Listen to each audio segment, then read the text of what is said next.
السلام عليكم. مخنا عبارة عن ملفات.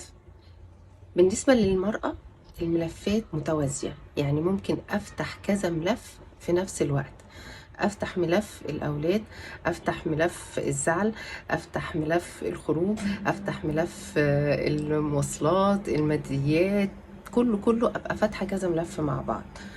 مخ الراجل الملفات بتاعته متوالية، يعني يفتح ملف يقفله يفتح التاني، يفتح ملف يقفله يفتح التاني.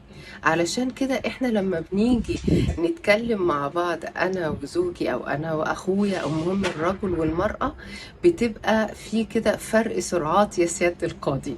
يعني المرأة عمالة تفتح 100 ملف والراجل تايه مش عارف انت بتقولي ايه بالظبط، فبيهنك منها وبناء عليه ما بيجاوبش على حاجة، وبيبان ان هو بارد او يعني مش مهتم او يعني ايه، ضارب الدنيا، ملوش دعوه باي حاجه.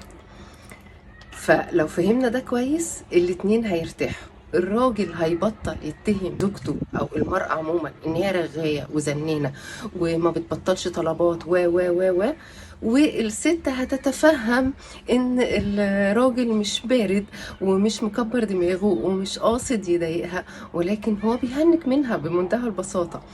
الحل ان احنا نفهم الفروق ديت. فالست لما تيجي تكلم الراجل تختار موضوع واحد بس، الموضوع الأهم بالنسبة لها في الوقت الحالي، تفتح الموضوع ده بس. ولما تفتحه ما تفتحش اللي شبهه ولا تفتح اللي زيه كان قديم أو في المستقبل، تفتح الموضوع الراهن فقط، أو الموضوع اللي في المستقبل أو الموضوع اللي في الماضي. المهم موضوع واحد بس اللي يتفتح وتخلصيه تماما ويتقفل وتوصلي مع زوجك لنتيجة او لخناقة او ايا كان مكان. المهم يتقفل نهائي، ثم بعد كده بقى في يوم تاني ان شاء الله وعلينا خير تفتحي الموضوع التاني اللي انت عايزة تفتحيه. يعني ايه؟ تهدي شوية وتخلي ملفات دماغك يبقى موضوع واحد بس. والراجل برضو ما يستكنش ان هو والله انا كده انا قدرتي كده، لا لا لا، انت تاخد بالك ان زوجتك لما بتفتح كذا موضوع مش قصدها تعجزك ومش قصدها ان هي تضايقك ومش قصدها ان هي تكركب الدنيا فوق دماغك، ولكن هي قصدها يعني تحل المواضيع بسرعة عشان تفوقوا بسرعة. فسيادتك ببساطة كده وبهدوء تقول لها ثانية واحدة بس، الموضوع الفلاني ده ممكن نخلصه وبعدين نبقى نبص لمواضيع تانية عشان بس ايه اعرف اركز.